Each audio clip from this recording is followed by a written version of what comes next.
Mumbai Indians ತಂಡದಲ್ಲಿ ಈಗ ಸದ್ಯಕ್ಕೆ ನಾಯಕತ್ವ ವಹಿಸಿಕೊಂಡಿರೋದು ಹಾರ್ದಿಕ್ ಪಾಂಡ್ಯ.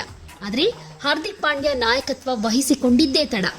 ರೋಹಿತ್ ಶರ್ಮಾ ಅವರ ಫ್ಯಾನ್ಸ್ ಜೊತೆಗೆ ಮುಂಬೈ ಇಂಡಿಯನ್ಸ್ ಫ್ಯಾನ್ಸ್ ಕೂಡ ಇದ್ರ ಬಗ್ಗೆ ಅಸಮಾಧಾನ ವ್ಯಕ್ತಪಡಿಸ್ತಾ ಇದ್ದಾರೆ.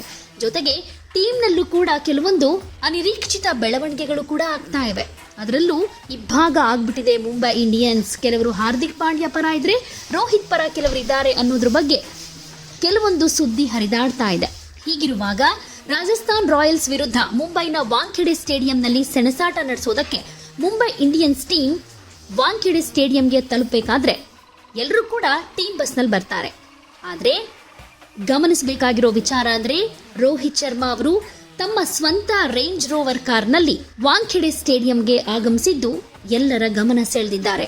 ಇದರಿಂದಾನೇ ಗೊತ್ತಾಗುತ್ತೆ ಮುಂಬೈ ಇಂಡಿಯನ್ಸ್ ಟೀಮ್ನಲ್ಲಿ ಎಲ್ಲವೂ ಸರಿಯಿಲ್ಲ ಅನ್ನೋದು. ಟೀಮ್ ಬಸ್ನಲ್ಲಿ ಬರದೆ ಇವರೊಬ್ಬರೇ ಯಾಕೆ ಈ ರೀತಿಯಾಗಿ ಬಂದ್ರು ಅನ್ನೋದು ಒಂದು ಪ್ರಶ್ನೆ. ಹಾಗೇನೆ ಇನ್ನೊಂದು ವಿಶೇಷವಾದ ವಿಚಾರ ಅಂದ್ರೆ ಅವರ ಕಾರ್ನ ನಂಬರ್ ಪ್ಲೇಟ್ 264. ಯಾಕಂದ್ರೆ ಇದು ಮಾಜಿ ನಾಯಕನ ಗರಿಷ್ಠ ಒನ್ ಡೇ ಇಂಟರ್ನ್ಯಾಷನಲ್ ಸ್ಕೋರ್ ಆಗಿದೆ. 2014ರಲ್ಲಿ ಶ್ರೀಲಂಕಾ ವಿರುದ್ಧ ಇವರು ಈ ರನ್ ಗಳಿಸಿದ್ರು. ಹೀಗಾಗಿ ಈ ಕಾರ್ ಸಂಖ್ಯೆ ಕೂಡ 264 ಆಗಿದೆ. ವಾಂಖೆಡೆ ಸ್ಟೇಡಿಯಂಗೆ ಬಂದಂತಹ ರೋಹಿತ್ ಶರ್ಮಾ ಅವರನ್ನ ನೋಡಿ ಅವರ ಫ್ಯಾನ್ಸ್ ಕೂಡ ಸಖತ್ ಖುಷಿ ಪಟ್ಟಿದ್ದಾರೆ. ಜೊತೆಗೆ ಫೋಟೋ ವಿಡಿಯೋ ತೆಗೆದುಕೊಳ್ಳೋದಕ್ಕೆ ಕಾರ್ ಸುತ್ತಮುತ್ತ ನಿಂತಿದ್ದಾರೆ. ಹಾಗೆ ವಾಂಖೆಡೆ ಸ್ಟೇಡಿಯಂ ಬಳಿ ಸಾಕಷ್ಟು ಅಭಿಮಾನಿಗಳು ಜಮಾಯಿಸಿದ್ದು ರೋಹಿತ್ ಶರ್ಮಾ ಪರ ಜೈಕಾರ ಕೂಗ್ತಿದ್ದಾರೆ.